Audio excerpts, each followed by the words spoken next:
అబ్బో ఇక్కడ కేజీ చీరలు కొంటే అర కేజీ చీరలు ఫ్రీ అంట. మంగళ్య షాపింగ్ మాల్, కేజీల్లో సేల్, టన్నుల్లో ఆనందం.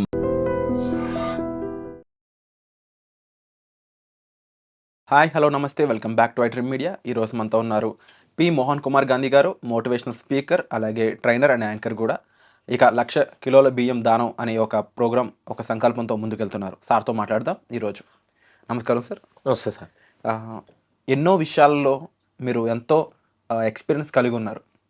ఒక యాంకర్గా ఉన్నారు, వాజ్పేయి గారు లాంటి ఒక పెద్ద పెద్ద మహానుభావులను ఇంటర్వ్యూ చేస్తున్నారు. అంతేకాకుండా ఒక గొప్ప సంకల్పంతో ఎవరు కూడా ఖాళీ కడుతూ ఉండకూడదని చెప్పేసి 1,00,000 కిలోల బియ్యం దానం చేస్తున్నారు. ఇది నిజంగా గ్రేట్ అండి. అయితే ఈరోజు క్రైసిస్ మేనేజ్మెంట్ అనే ఒక డీప్ ఇన్ఫర్మేషన్ జనానికి ఇవ్వాలని ఒక సంకల్పంతో మీరు ఇక్కడికి రావడం మాకు చాలా ఆనందంగా ఉంది. ఈ క్రైసిస్ మేనేజ్మెంట్ అనేది చూసుకున్నట్లయితే గొడవలు లేకపోతే రకరకాల ఇష్యూస్ అనేవి చాలా మంది మధ్యలో ఉంటూ ఉంటుంది. కానీ ఈ క్రైసిస్ అనేది 2 దేశాల మధ్య ఉంటే బహుశా దానికి ఎగ్జాంపులే ఇరాన్ ఇజ్రాయెల్ వార్ ఏమో అనిపిస్తుంది నాకు. అలాగే India Pakistan, Russia China, Russia America, China Japan. So ఈ రెండింటి మధ్య ఇలాంటి పెద్ద క్రైసిస్ ఉన్నప్పుడు దాన్ని మేనేజ్ చేసే డిప్లొమాట్స్ అని కొంతమంది ఉంటారు. ఈ డిప్లొమాట్స్ వర్క్ ఏ విధంగా ఉంటుంది, ఈ డిప్లొమాట్స్ చేసేది ఏంటి, డిప్లొమాట్స్ కరెక్షన్ తీసుకోండి, ఈ డిప్లొమాట్స్ గురించి చెప్తారా? ఎస్, తప్పకుండా సార్. డిప్లొమాట్ అనే పదం డిప్లొమసీ నుంచి వచ్చింది. డిప్లొమసీ అంటే దౌత్యం. దౌత్యం అంటే రాయబారమే. అయితే మనం ఇప్పుడు ఇరాను, అదేవిధంగా రష్యన్ వారు, ఉక్రెయిన్ వర్సెస్ రష్యా, చాలా విషయాలు మనం అనుకుంటున్నాం. కానీ పురాణాల్లో చూస్తే కూడా ఏ రాయబారం కూడా సక్సెస్ అనేట్టుగా లేదు. శ్రీకృష్ణ రాయబారం విజయవంతం అయితే అసలు కురుక్షేత్ర యుద్ధం జరిగి ఉండేది కాదు. సంజయ్ రాయబారం విఫలమైంది. అదేవిధంగా రావణాసురుడి దగ్గరికి వెళ్ళి నాయన కామం చాలా తప్పని చెప్పడానికి అంగదుడు ప్రయత్నిస్తాడు, అంగద రాయబారం. సో అది కూడా ఫెయిల్ అయింది. రామరావణ యుద్ధం ఘోరంగా జరిగింది. కాబట్టి ఇవన్నీ చూస్తే మీరు చెప్పింది నిజంగా పెద్ద సమస్యనే తీసుకున్నారు మీరు. అసలు క్రైసిస్ అంటే ఏంటి? క్రైసిస్ అంటే సంక్షోభం.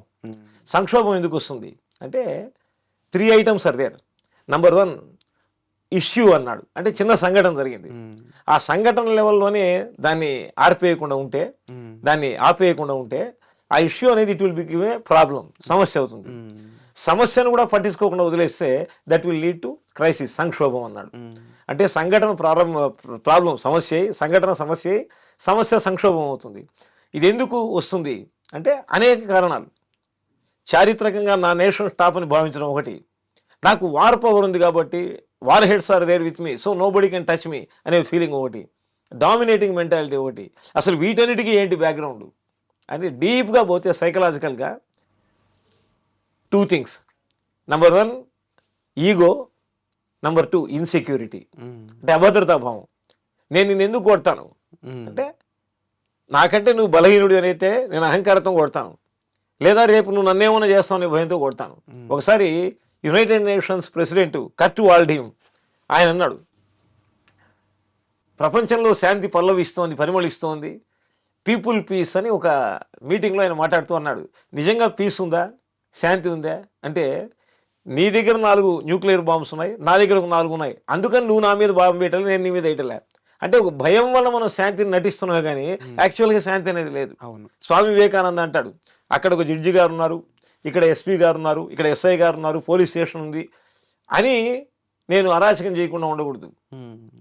న్యాయం అనేది ఒక నిబద్ధతతో ఉండాలి. కాబట్టి మీరు అన్నట్టు ఈ క్రైసిస్ నివారించాలంటే ఆ నిబద్ధత, కమిట్మెంట్ ఉండాలి.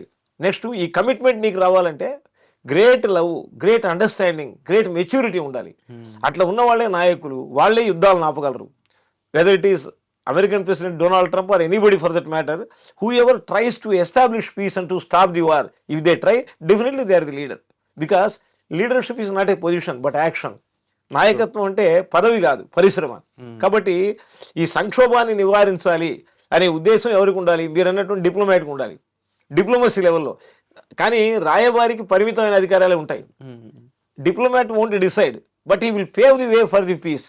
He can make the deliberation, debate, discussion, he can express his feelings. కానీ శాంతి రావాలంటే నాయకుల్లో చైతన్యవంతంగా ఈ అహంకారానికి, అభద్రతకు అతీతమైన స్థాయిలో నాయకులు ఉన్నప్పుడు తప్పకుండా వాళ్ళు శాంతికి ట్రై చేస్తారు. అప్పుడు యుద్ధాలు క్రమక్రమంగా సమసిపోతాయి. ఈ క్రైసిస్ మేనేజ్మెంట్ విషయానికి వస్తే సంక్షోభం తలెత్తేది ఎప్పుడు అంటే సడన్ ఎమర్జెన్సీ డెసిషన్స్ వల్ల. సడన్ డెసిషన్స్, ఎమర్జెన్సీ డెసిషన్స్ ఇవన్నీ కూడా మనకి చాలా ఎక్స్‌పీరియన్సెస్ ఉన్నాయి. డీమానిటైజేషన్ అయి ఉండొచ్చు. కరోనా టైం తీసుకున్న యాక్షన్స్ అయి ఉండొచ్చు. అండ్ కొన్ని కొన్ని చోట్ల ఈ యుద్ధాలు కూడా అలాంటి ఎమర్జెన్సీ సిట్యుయేషన్స్ తీసుకొస్తాయి. అవును. ఇన్ కేస్ వార్ సిట్యుయేషన్ వచ్చిందనుకుంటే దాని వల్ల వచ్చే సంక్షోభం ఏ విధంగా ఉంటుంది? దాన్ని ఎలా మేనేజ్ చేయాలి? మేనేజ్ చేయాలి. ఈ క్రైసిస్ రావడానికి హ్మ్. కొన్ని కొన్ని ఇష్యూస్ కూడా కారణమవుతాయి మీరు చెప్పినట్టుగా. ఉదాహరణకు సడన్‌గా ఉగ్రవాదులు భారతదేశంలో ఉండేటువంటి ప్రయాణికులను పట్టుకొని దాదాపు 26 మందిని చంపేశారు. హ్మ్.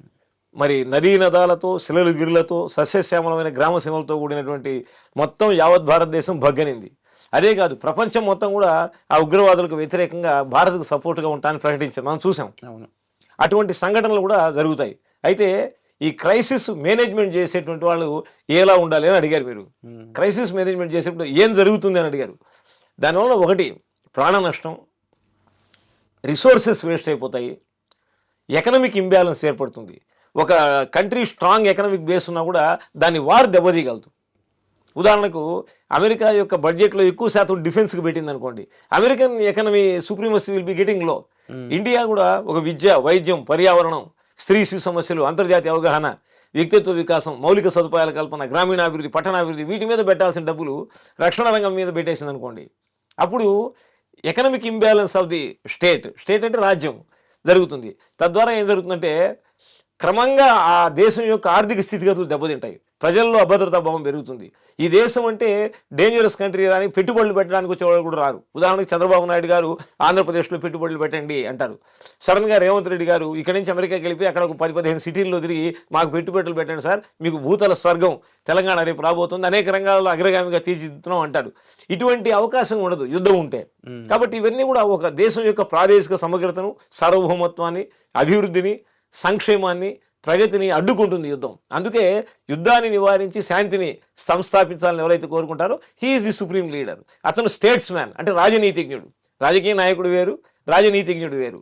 రాజకీయ నాయకుడు ఏం చేస్తాడంటే నెక్స్ట్ ఎలక్షన్స్లో ఎట్లా గెలవాలి, హౌ కెన్ ఐ బి, ఇప్పుడు నేను పవర్లో ఉంటే how can I continue my power, నేను ప్రతిపక్షంలో ఉంటే how can I come to the power. కానీ రాజనీతిజ్ఞుడు ఏం ఆలోచిస్తారు అంటే ఒక పివి నరసింహరావు గారిలాగా, ఒక అటల్ బిహారీ వాజ్పేయి గారిలాగా రాగల రోజుల్లో దేశం ఎక్కడ ఉండాలి. ఇప్పుడు మోడీ గారు కూడా 5% నుంచి we would like to come to 8% of the GDP అన్నారు, గ్రాస్ డొమెస్టిక్ ప్రోడక్ట్. భారతదేశం యొక్క స్థూల జాతీయ ఉత్పత్తిని పెంచాలి, భారతదేశాన్ని శిఖర సమానంలో నిలపాలంటున్నారు. అటువంటి ఆలోచనలు గొప్పగా ఉంటాయి. అటువంటి వాటిని ఆ లీడర్స్ ఇంప్లిమెంట్ చేయాలంటే మీరన్నటువంటి యుద్ధం దెబ్బ కొడుతుంది. కాబట్టి దానివల్ల ఏం జరుగుతుంది అంటే ఇప్పుడు చెప్పాను. ఒకటి ప్రజల్లో అభద్రత, నెక్స్ట్ రిసోర్సెస్ వేస్ట్ అయిపోతాయి, నెక్స్ట్ బడ్జెట్ అలొకేషన్లో ఉండే డిఫరెన్సెస్ వలన ఓవరాల్గా ప్రాదేశిక సమగ్రత, సమగ్రమైన అభివృద్ధి అంటే అన్ని రకాలుగా అభివృద్ధి చెందిన దేశాలు దెబ్బతింటాయి. అది పోవాలంటే ఒక శాంతి సందేశాన్ని అందించేటువంటి ఒక సమగ్రమైన చైతన్యం ప్రజల్లో వ్యాపింపజేసే పనులు చేయాలి. సో ఓవరాల్ చూసుకున్నట్లయితే ఇలాంటి చర్యలు తీసుకోవడం వల్ల కాస్త క్రైసిస్ మేనేజ్ చేయడానికి స్కోప్ అనేది దొరుకుతుంది తప్పకుండా. అండ్ ఈ లీడర్షిప్ పొజిషన్లో ఉన్న వాళ్ళ ఆలోచన ఈ విధంగా ఉండాలంటున్నారు కదా, ఇప్పుడు నిజంగా రియల్ వరల్డ్లో వాళ్ళ ఆలోచన ధోరణి ఏ విధంగా ఉందంటారు? దానికి ఎగ్జాంపుల్ ఏదైనా ఇస్తారు? తప్పకుండా. ఉదాహరణకు పాకిస్తాన్తో మాది శాంతి సామరస్యమే, కానీ అధర్మం చేసి ఉగ్రవాదాన్ని ప్రోత్సహించి వస్తే మటుకు మేము దెబ్బ కొడతాం, భారత్ ధీటుగా జవాబిస్తుంది అన్నటువంటి ఆలోచన ఎవరైతే నాయకులు చేశారో నరేంద్ర మోడీ గారు, అది ప్రపంచం మొత్తం కూడా యాక్సెప్ట్ చేసింది. కారణం ఒక దేశం నీ దేశం మీదకి వచ్చి నీ పౌరులను చంపేస్తున్నా కూడా నువ్వు శాంతి పాఠాలు చెప్తే లాభం లేదు. అట్లని మనం ఎవరి దగ్గరికి యుద్ధానికి పోలే, మనం ఎప్పుడు ఆక్రమించిన చరిత్ర లేదు, అవునా కదా. 1526 first Panipat war broke between Babur and Ibrahim Lodi. Babur has won and establish the Mughal dynasty. Babur కొడుకు హుమయూన్, హుమయూన్ కొడుకు అక్బర్, అక్బర్ కొడుకు Salim known as Jahangir and his son Shah Jahan and his son Aurangzeb. Thus entered the Mughal dynasty. Mughal వంశం అది. మొఘలులు, తగ్గులు, పిండారీలు అందరూ భారతదేశం మీదకి ఖైబర్, బోలన్, ఖుర్రం కన్వల్ నుంచి వచ్చి అటాక్ చేసినట్టుగా ఉంది, కానీ భారత్ పోయి అటాక్ చేయలే. అది ఒక రకంగా మైనస్ పాయింట్ కూడా. అంటే అటాక్ చేయాలని కాదు, కనీసం డిఫెన్స్ చేసుకోలేకపోయినందువలన ఆంగ్లేయులు మనల్ని పరిపాలించారు, మొఘల్స్ మనల్ని పరిపాలించారు. అలా కూడా భారతదేశం స్ట్రాంగ్గా ఉండాలంటే, యుద్ధాలు నివారించాలంటే శాంతి కాముకత్వం ఎంత ఇంపార్టెంటో ఒక నేషన్ స్ట్రాంగ్గా ఉండడం కూడా అంత important. Wonderful example sir. And విన్నారు కదండి, ఈ విషయాలపై మీ అభిప్రాయం ఏంటి, మీకు ఇలాగ అనిపించిందా కామెంట్ సెక్షన్లో మెన్షన్ చేయండి. Thank you so much sir. Right sir.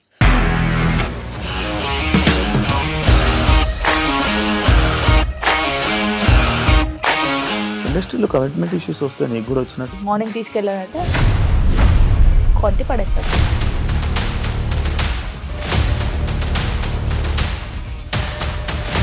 ఒక్కళ్ళు కూడా చూడలేదు ఈ సినిమా అని చెప్పడానికి కూడా చాలా ధైర్యం కావాలి. అది నిజం కదా, దాంట్లో ధైర్యం ఏంటి? ఇది నెక్స్ట్ డే ప్లేట్ మార్చేస్తే తప్పు కదా. As of now we are comfortable this అని నేను అనుకుంటున్నాను. రష్మిక గారిది మీది ఒకే ఊరు అంటే కదా? నీకు కోపం వచ్చిందంటే బాగా తిట్టేత్తరా? తిట్టేద్దామండి. నిజంగా గేమ్ ని ఎలా చేంజ్ చేయగలిగారు? ఏపీఎస్ఎఫ్సి వాళ్ళకి 6 నెలల్లో నేను 6 లక్షలు కట్టా. బిజినెస్ చేయాలనుకుంటే it is as difficult as riding a tiger.